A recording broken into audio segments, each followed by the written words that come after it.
What's up, crows? Sekiro here with Abstract Gaming, bringing you a new video today. In this one, I'm going to be discussing From Software's new video game, Sekiro: Shadows Die Twice. So a lot of us know From Software because of their famous Kill Everyone RPG, Dark Souls.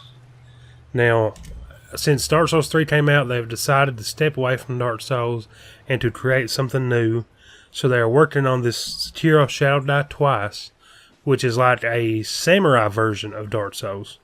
But it's also very different. It is now more, there's so much more things you can do to traverse. You have a grappling hook, you can swim. But they made sure to keep it as hard as Dark Souls was. So you're fighting enemies that are really tough. The map is more open like Dark Souls 1, which I'm really excited for. And the bosses are bigger and stronger than ever. In one of the trailers, we see the player going through, and there's this huge snake. I mean, far bigger than anything we've seen. Like Dark Souls or Demon Souls has some huge bosses.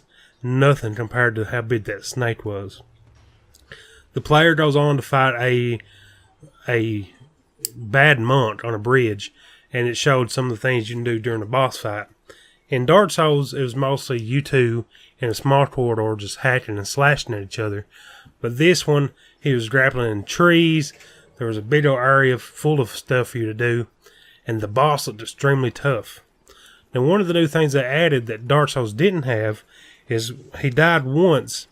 And this is where the title comes from, Shadow Die Twice. He died once and he came back to life. In Dark Souls, you die, you're dead.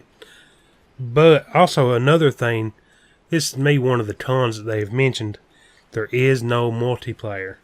So if you enjoyed going through Dark Souls and Demon Souls with your pals, you will not be able to do it with Sekiro. But we do have enough co-op games. I guess one single player game that's probably going to be fantastic is perfectly fine with me. Also, like I said earlier, you can swim.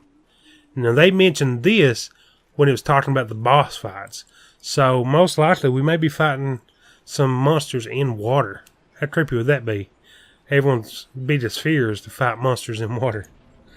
Also, each boss has a weakness. You know, we saw some of that in Dark Souls 3 at least. Especially when you fought the tree that had the edge sats on it that you would attack and destroy it. But in this one, they made it seem like it's a bigger deal, and all of them have it. It did show that you'll be going through the world and you'll find these hints. Now, it did say it replaces the messages, which I guess makes sense since it is a single player game, so you won't be able to write each other messages. So you'll find these notes throughout the world. But also, like I said with Dark Souls 1, you do have a hub area. Like, you know how in Dark Souls 1, you had the Firelink Shrine to where you could go and then choose which area you want to go through, and you wouldn't have to go to no loading screens or anything. That is what this game will be like. And guys, if that sounds like something you would be interested in, this game is releasing March 22nd of 2019.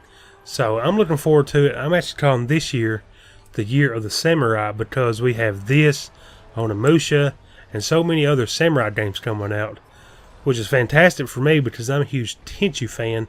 That's pretty much what Tenchu was, especially Tenchu Z. But guys, that's going to be the best place to end this video for now. If you enjoyed it, please like and subscribe. Hit that bell so you're one of the first ones to know exactly when we upload. And like always, guys, like always, God bless. And don't forget to wipe